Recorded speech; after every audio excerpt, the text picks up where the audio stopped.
प्रथम थर इतिहास रे माने हमको आजादी मिलिबार 80 वर्ष पर गीत गाइबाकू अनुमति मिलिला।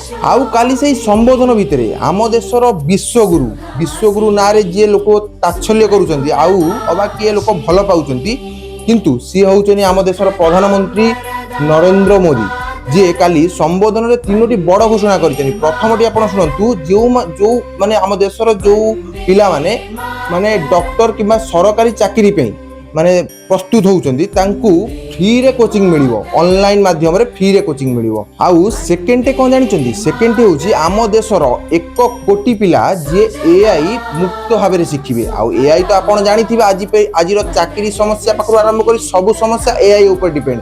एआई शिखिबाटा केते इंपोर्टेंट। आउ थर्ड टे होउची हमर परमाणु बम तो आपण जानिचंती परमाणु बम रु हमर बिजुली उत्पादन हुए। आउ सेइटा को कुआ जाईची जे आउ माने हमर स्वाधीन होबार 100 वर्ष भितरे आमे ताकू एक्स्ट्रा माने हाई क्वालिटी उत्पादन करबा। जहाँ आमर आपण जानिथिबे जे आपण 20 वर्ष 25 वर्ष पछू पळै जांतु आपण सुनिबा को पाइबे जे इलेक्ट्रिसिटी रो माने घरे पहुंचीबा बहुत कम थिला। आपण एबे तो जानि पारथुए घरे लाइन कटुनी किछि होनी किंतु आपण 100 वर्ष पूर्व को माने 20 वर्ष पूर्व को पळै जांतु माने इलेक्ट्रिसिटी रो केते आमे लो रे थिलु।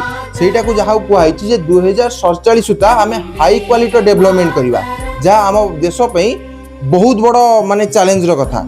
आउ जाहाउ ये तीनोटी घोषणा माने मोदी सारंकर बहुत बड़ माने एक बड़ प्रोत्साहन देइछि हमकु किंतु ये माने कार्यकारी हवा दरकार किंतु खाली घोषणा रही गले हबन ना कार्यकारी हवा निहाती आवश्यक।